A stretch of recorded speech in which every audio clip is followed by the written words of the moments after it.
South Africa's local municipality elections took place smoothly this week, with the Independent Electoral Commission reporting only a few minor incidents. The CNBC Africa team dispersed into Johannesburg in the lead-up to voting day to find out more.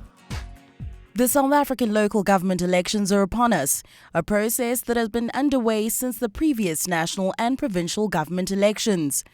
Approximately 22,612 voting stations will house millions of South Africans as they cast their votes in a far more intricate voting process than meets the eye. People's sense of satisfaction is to a large extent determined by how their engagement with local government is. Are they being given electricity? Are they being given water? Is the refuse being collected? Is there local protection? And is the place a safe area? All of those things really speak to individual citizens' everyday life. And so local government is fundamentally important in that regard. And often people's perceptions, their sense of satisfaction in the society as a whole is determined by that local government interaction. Our democracy is maturing. We are a young democracy. Our democracy is maturing. But we do find that, election after election, one thing we have been able to do as a nation, and not just the Electoral Commission, is that we have been able to increase the numbers of people who enroll on the voters' roll. Over 26 million South Africans have registered to vote in this year's municipal elections. What is most impressive, however, is that 80% of those registered are below the age of 35. I believe that it's very important for young South Africans to vote as the future leaders and future generation of tomorrow. It's our chance and our only real opportunity to voice what we want and to give the people we believe the power to change and do what we all are looking for. And right now, South Africa is in I wouldn't say in a bad place, but we're in sort of a transition phase where we need to start making changes and believing and coming together as one for the better. So I believe that everyone should vote, because if you don't, then you can't complain.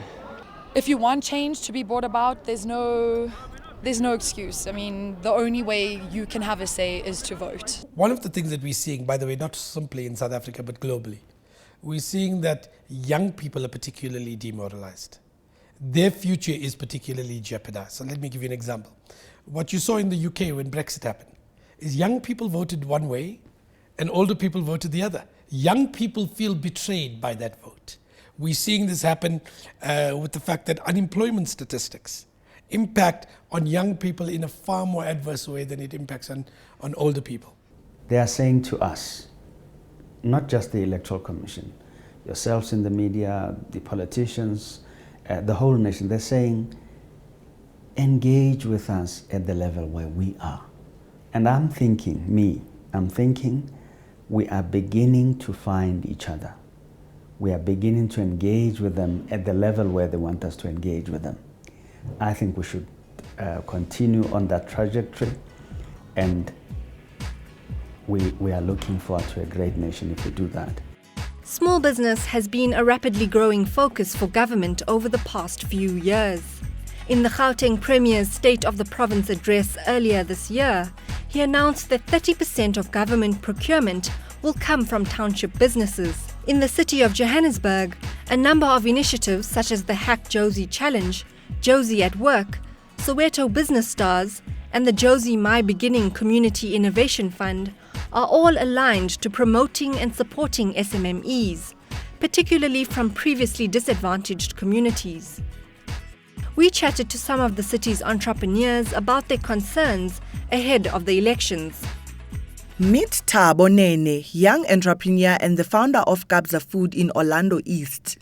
After dropping out of college, Thabo realized that his passion was in the business of food, started his journey in his mother's kitchen by selling pap and liver. Now Thabo has 2 franchises. But like many other business owners here, he is thinking hard before casting his vote. I believe there has to be a way that propels the small businesses into accessibility of funds more than anything else, and the monitoring thereafter so that they can see that the requirements are met. This shop owner in Vilakazi Street is more concerned about competition. Like many other townships, this has many entrepreneurs from different countries, including Somali, Nigeria, and China. If also the government can also control the employment, these foreigners. For instance, you take China Mall. China Mall, all the China malls, not even a single South African is employed. It's all foreigners. And just around the corner, Mike Mashau sells handcrafts largely to tourists.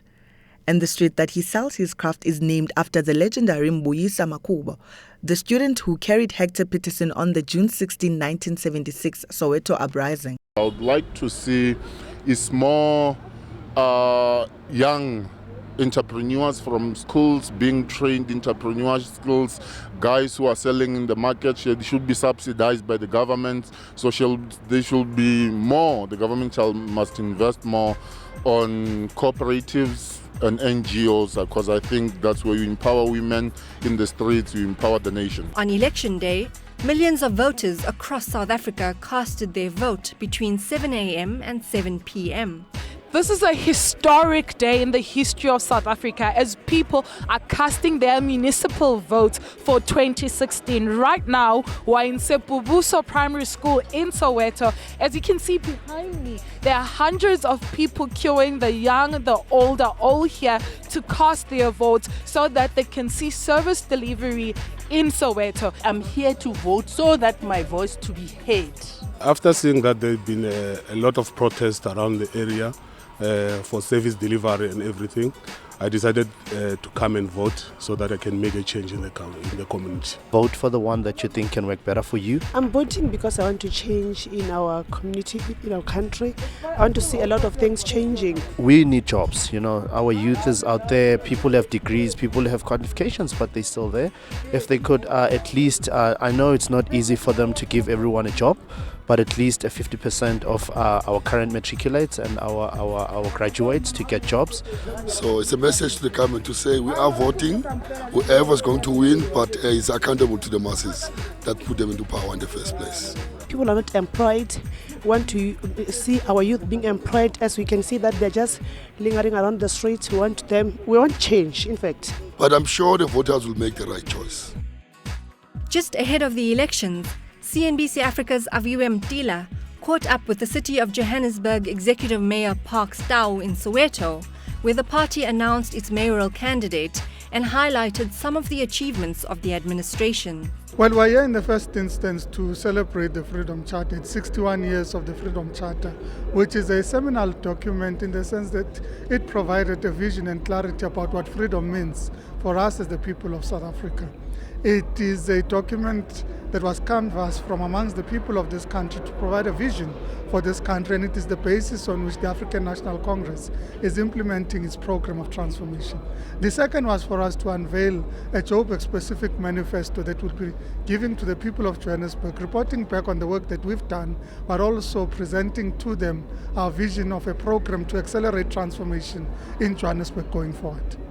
I understand that you're the mayoral candidate for the ANC in Johannesburg once again. Can you just highlight some of the things that you have done in your past tenure and what you plan on doing going forward? Well, firstly, I'm humbled by the fact that the ANC has reconfirmed me as the ANC mayoral candidate to continue with the work that we do in Johannesburg. I think it is a vote of confidence in the programs that we've been implementing in the city of Johannesburg, not only as the municipality, but also in terms of the partnerships that we're building with communities, the partnerships that we're building with the private sector and other entities, including our capability to mobilize resources, both local and internationally, to facilitate the development of the city of Johannesburg. We reported back on the work that we're doing. This work includes the spatial integration programs along the Corridors of Freedom initiative that we have identified as critical to resolving the spatial problems of our city. And through the resolving the spatial problems, we're able to deal with the social dynamics in our city. So spatial integration of Johannesburg remains critical.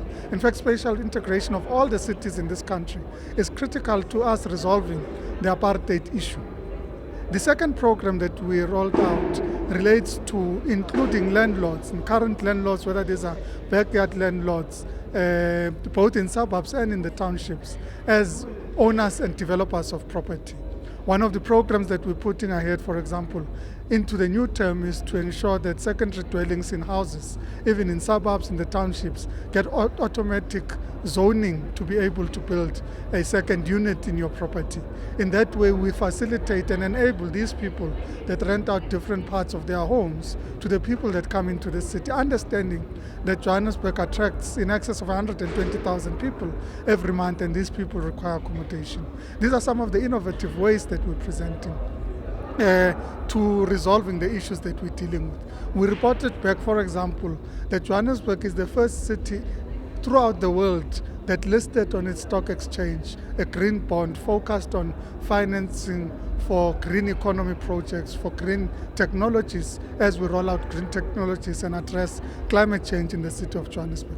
But then we also reported to the people of Johannesburg that we are committed to leverage our balance sheet and that of our peers and colleagues throughout the province to focus on an initiative called pooled financing, where we can pool the resources of the municipalities in Gauteng jointly with provincial government to address issues of water demand and supply in the city of Johannesburg. Through this way, we can facilitate that the large metros are able to assist the smaller municipalities, and the cooperation between ourselves, provincial government, and all the municipalities would enable a better city for the people of Johannesburg and indeed a better Gauteng for our global city region. The final results of the election will be formally announced this Saturday, the 6th of August.